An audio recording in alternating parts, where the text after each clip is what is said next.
Hey friends, welcome to the Ransom to Our podcast. John Eldridge with Morgan Snyder here this week. We were having a conversation earlier, and this will often happen where just offline, just catching up with one another. How you been? What's new?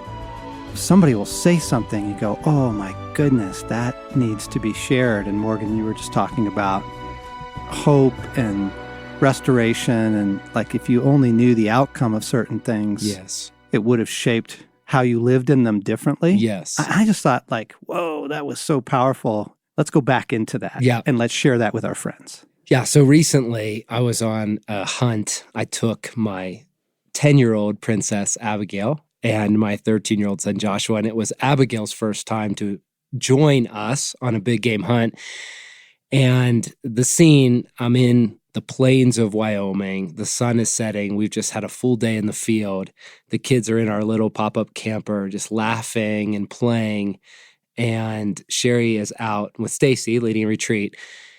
And we've had several just fabulous days of chasing wild in the field and getting close to antelope and having Abigail with me on the hunt. It was absolutely delightful in an entirely different gear than we had experienced before. And it was very symbolic. She was actually wearing my first camo hunting shirt that I ever bought. Come on. And she's just a princess. She's beautiful with her little blaze orange cap. And where it took me, John, was I distinctly remember before she even existed, before I had children, when I began to hunt, when God started calling me into the woods as part of my initiation, there was so much fear of, how's this going to go? Am I going to learn how to become a hunter? And someday I know I'll have kids and I want to take them into the field and initiate them. And there was concern, there was apprehension, there was pressure. I better get this together before I have children, because what if I'm not ready to lead them? And so there were lots of beautiful moments in the woods over all those years, but there was also just this very strong self-imposed pressure. Oh gosh, right? The night that we all got separated on King Mountain. Oh my goodness. The fear, the pressure, the darkness. Totally. My first experience of getting truly lost in the wilderness, And now fast forward, here I am sitting in the plains, having a beer in a camp chair, realizing all is well, that there's so much life here. And I have grown to now be able to guide my children. And in that moment, I was sharing the story of, had I known that this day was coming, that my kids would be well, that they would be happy, that I would be inviting them into an abundant place, and I would have lived so much differently in all those micro moments in the process. Mm-hmm. And it took me into all things new in this message, because I realize there are certain outcomes we can't control. I don't know what's going to unfold in my life and in my parenting. And yet in the kingdom reality, we actually are told and informed on some outcomes that things will end well. You're going to be okay. You're going to be okay. Yeah. And so the question to my soul is, how would I actually live differently today if I really believed and trusted and had a growing confidence in the reality of what's to come? I'm so disrupted by this conversation like I was when we first had it, because I don't live like that. I mean, in this regard, yes, we got through yesterday's problem, Mm-hmm. but today's problem is different. Today's problem has a new face to it, right? It always does. There's a new wrinkle, there's a new twist. We got that health thing solved, but now there's this health thing. We got that financial thing solved, but now there's this sudden setback. And each new presenting issue feels different. Yes. Yeah, but this time, different enough to worry, right? oh, totally. And instead of living out of a place of, we're good, we're going to be okay, God, I'm going to start from, we're going to be okay. Yes. Now, how do you want me to live in this? Yes. Versus, oh no, we got to attack this. We got to get on top of it, or worry about it, Yes. or what, you know what I'm talking about? Yes. Just living from uncertainty. Yep. Feels like the constant place of exhaustion the enemy wants to keep us in. Yes. Yeah, but what about this? Yeah, but what about that? What about this new scenario? Yes. Your kids had a wonderful childhood, but now they're becoming teenagers. Absolutely. What about that? Absolutely. What about, Joshua's done really great in lacrosse, but now he wants to play football. Yes. What about that? Yes. You see what I'm saying? Yes. Every new event has enough wrinkle of newness to it, enough change to usher in just a brand new set of, I'm sorry, unbelief Yes. on my part. Yes. Right? Versus that settled, confident, no, we're going to be okay. We're going to be okay. Yes. I'm going to start from there and live into this. Yes. Because when I try that on, that reality of what if it's going to be okay? Yes. What if the outcome is good? I'm so aware, John, of how much I missed. Right. How much I missed, lacking being present, lacking being curious as to what is God really up to in this situation? What is he saying? How is he leading? Rather than, as you're saying, this posture of just solving the next problem, getting out of this jam as though it's up to me. Yeah, it's huge. I know in the depths of my soul that this is meant to be the posture of the Christian life, that we start from, you're going to be okay. Mm-hmm. You're going to be okay. Everything is actually going to work out. That literally is the promise of God. I will restore everything to you.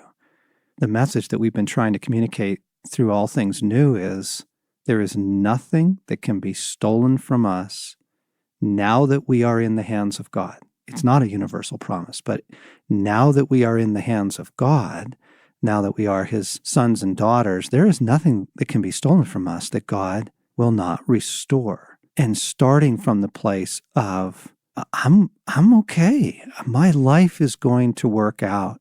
I think that this was the secret of the passage at the Last Supper and how many times we've been in foot washing services or whatever, that this passage gets read. But Jesus, knowing that he had come from the Father and was returning to the Father, got down and put a towel around his waist and got a basin and washed their feet.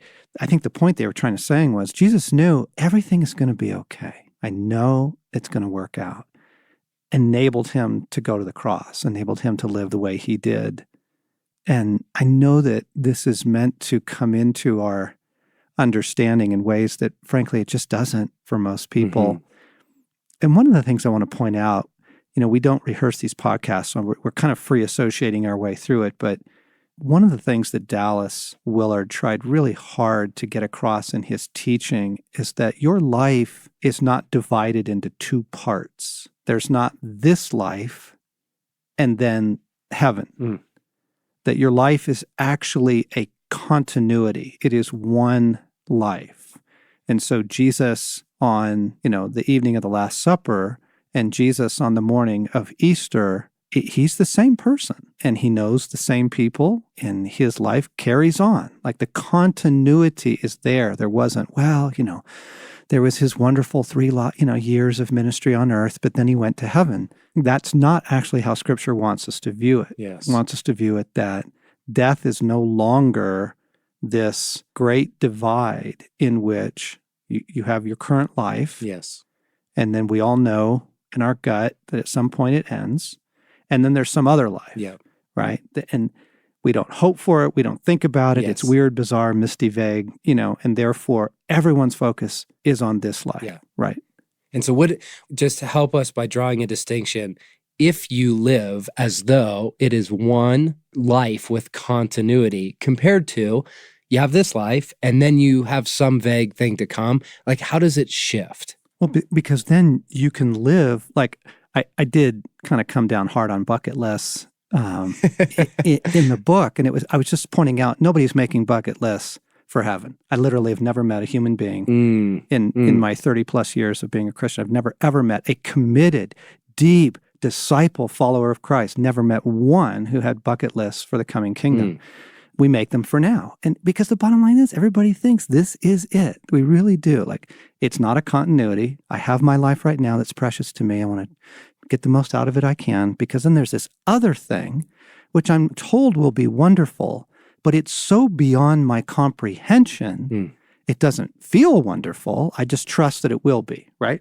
But the difference is this: if your life is actually a continuity, there's no change. Dallas said many people will die and they'll be quite surprised to realize that they had. They won't even realize it, that they had died, because you don't die.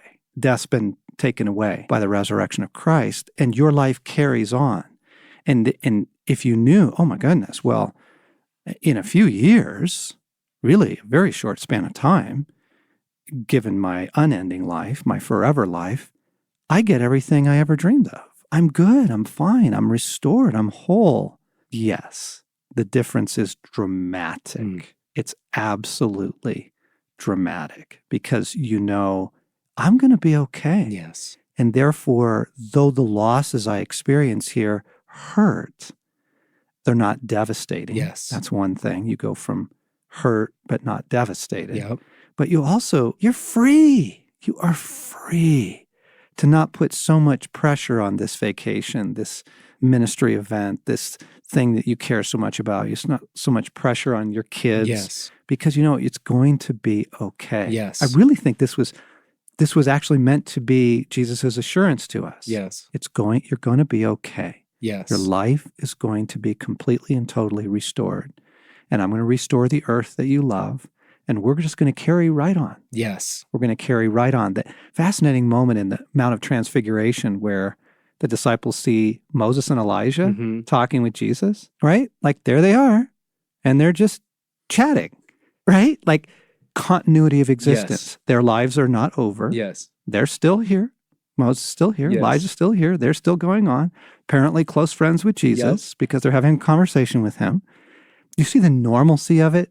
Like the continuity. Yes. Really think most people are stuck in, no, it's this life, and then the thing that everybody calls death. Yes. And that's it. Yes. And then there's heaven. Yes. Right? And that's so vague, it doesn't engender hope. So yes. I've corrected what I've been saying about bucket lists. So now what I'm saying is just make them really long. Like make them. Yes. I'm not against them. Make them, but make them with the reality in mind of you will learn to play the cello. Mm-hmm. I'm embarrassed that I personally don't speak another language. It's so American. I speak one language. I want to learn other languages. You will. Mm. So go ahead and make your bucket list, but make them with the idea in mind that there is a continuity of existence. Yes. You like really, gang, like you actually literally will play the cello if that's your dream. I'm not making a metaphor of, oh, won't heaven be wonderful? Yes. No, you're the continuity of existence. What I hear you saying, John, is dreaming and lifting the constraint of it must happen in this world. Well, Morgan, to your story, here's the point is I don't know how many things I've lived through in the last 20 years. Yes. Where if I had known the outcome yes. from the start, I would have lived very, very differently in those things. I honestly, the disappointments, the setbacks, the frustrations, the fears for my kids. And, our kids all of them went through hard times, and every single one of them went through a really hard time in high school. The pain that you feel as a parent, and oh my gosh, how are they going to turn out? And if I would have known, yes, I would have lived so differently. Okay, so by way of example, on our kids and on high school, we happened to have lunch yesterday, and we were chatting about our kids. And in, I think it's chapter 3 of All Things New, you tell this poignant story of Luke and his graduation from high school, and you titled it, What If? Yeah. Okay, I'd love to just go to that story by way of example because of the conversation we had yesterday. Would you be willing to just read a paragraph? Sure. So, what if? Let me take you back now to the last cup of tea, Luke's parting, and the ending of our family's childhood era. It was the Saturday of his high school graduation. We'd been through 2 others before, and we knew the ritual well. I believe in rituals. They are the last signposts left in a culture of impermanence. But as we sat in the bleachers, unable to stop the unfolding ceremony, watching Luke slowly approach the stage in cap and gown, I was on the brink of sobbing shamelessly. And here's what I say, because this is what was going on in my heart. How is this not just loss? My heart cried to God. Tell me, how is everything not just loss. At that moment, everything felt like loss. And let me pause and say, gang, because it's the impermanence of things. Even the best of moments comes to an end. Your career comes to an end. Your ministry comes to an end. Your marriage comes to an end. If you have a fabulous, wonderful vacation, it comes to an end. And it was that I was feeling. Mm-hmm. I was just aware of the end of all things. Everything just comes to a close. And that's why I said, how is everything not just loss in the end, Jesus? And here's what he said. Jesus replied immediately, "Oh, John, nothing is lost." Now, some of you may have experienced in a sermon or during personal Bible study or perhaps in a time of prayer or in a counselor's office, the ability of Jesus to communicate an entire concept in a single moment. You have a revelation. The creator of our mind and soul can give to us a sweeping understanding as if by transfusion. So if I put into words the revelation given to me in that moment in the 42nd row at an ordinary high school commencement, Jesus showed me something like this. When the kingdom comes, my dear heartbroken friend, nothing that was precious to you in this life is lost. No memory, no event, none of your story or theirs, nothing is lost. How could it be lost? It is all held safe in the heart of the infinite God, who encompasses all things, held safe outside of time in the treasuries of the kingdom, which transcends and yet honors all time.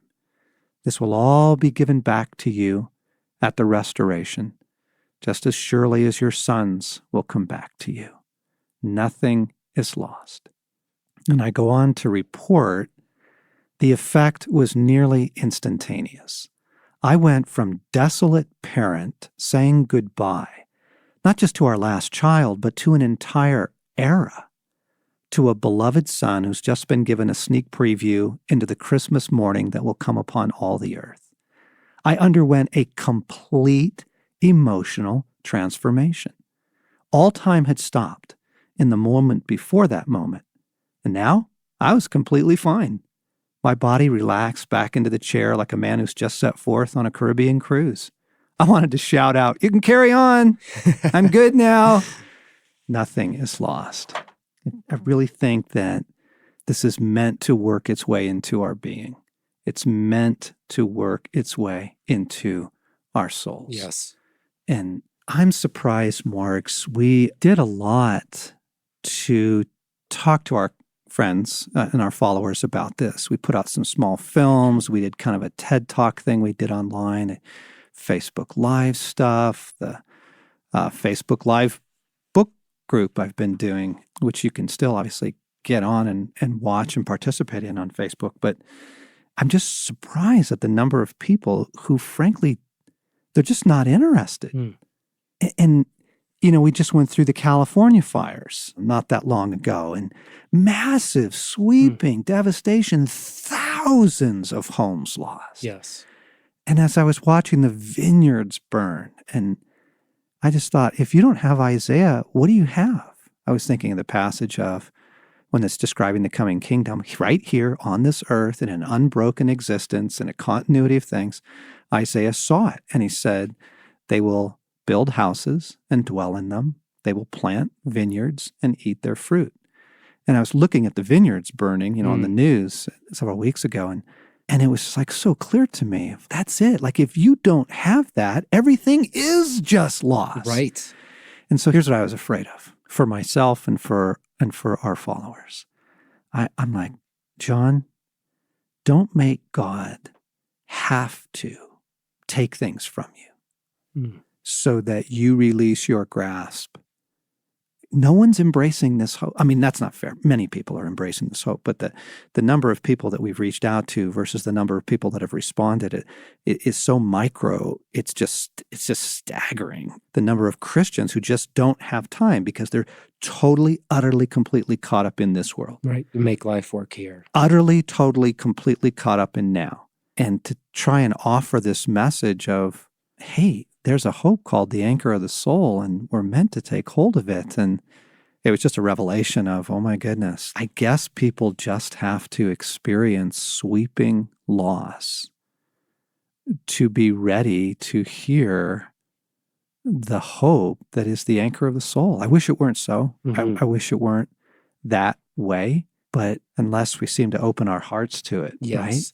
Well, John, as I listen to you, I think what I'm reminded of is hope is a very dangerous and even damaging proposition if, in fact, the outcome is not good. In other words, Wow. Say uh, that again. that hope is a very dangerous and even damaging proposition if the outcome is not good. When you say, why won't people hope? Well, I find in my own heart, I go, it's too risky. It's too risky to open myself up.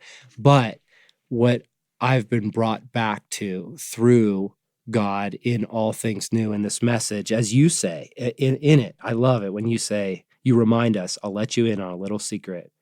Our heart is made for the kingdom of God. And this might be the most important thing that anyone will ever tell you about yourself.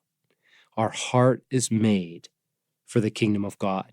And if that's true, then there are hopes that we may not realize in this world, but the gospel gives us a lifeline and an anchor for our soul, for something that we can be so sure of that we can allow it to inform our moment by moment decisions today.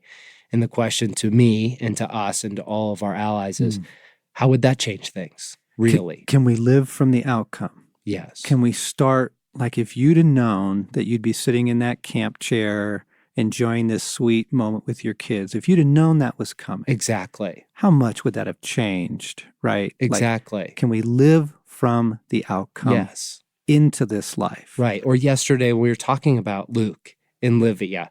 Now he has this beautiful wife and she's radiant and God's moving in her life, and you were beaming as a Yeah. dad of what God's doing in Luke's role as a teacher right now, just Yeah. stepping into an on-time place in his calling. Yeah. Yeah. And so much fear, like every other parent, so much fear till we got here. Yes. Right. So I guess what we want to do, friends, is just first off let you know this is sure current for us. Golly, this is really current for us. I actually just experienced some real hard personal news this week, and it really threw me. It threw me. And as I prayed about it, trying to get God to do something about the problem.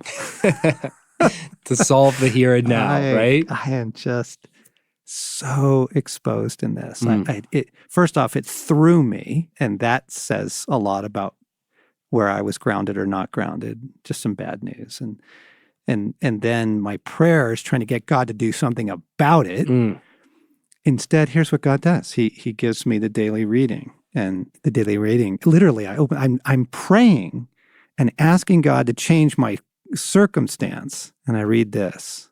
Another way to begin to seize this hope with a good, firm grip is to ask yourself, what have I done with my kingdom heart? Where am I currently taking it? You have a heart for joy. Where is your hope for joy set right now? You have a heart for redemption. Where are you taking your heart for redemption these days? You ache for restoration, yours and those you love. Where is your hope for restoration these days? What I'm suggesting is that we need to begin to make conscious, deliberate decisions to give our hearts to the return of Jesus and the renewal of all things. And the point it went on, I'm just busted by, I'm literally looking at my own words, and the reading ends with this. Friends, it's as simple as this. If you do not give your heart over to the renewal of all things, you will take your kingdom heart to something in this world. And God was not telling me, I'm going to fix your current problem. Mm-hmm. God was saying, John, buddy, the anchor of the soul, stay there. Operate from there. Yes, I care about the things in your life. But the problem is, like, I need you to first get grounded. I need you to get grounded in reality. Yes. and in hope. And then we can work on things Yes. together, but we're going to work on things together from the outcome Yes. back into your life, not from uncertainty moving forward into more uncertainty. Yes. Right? That's the difference.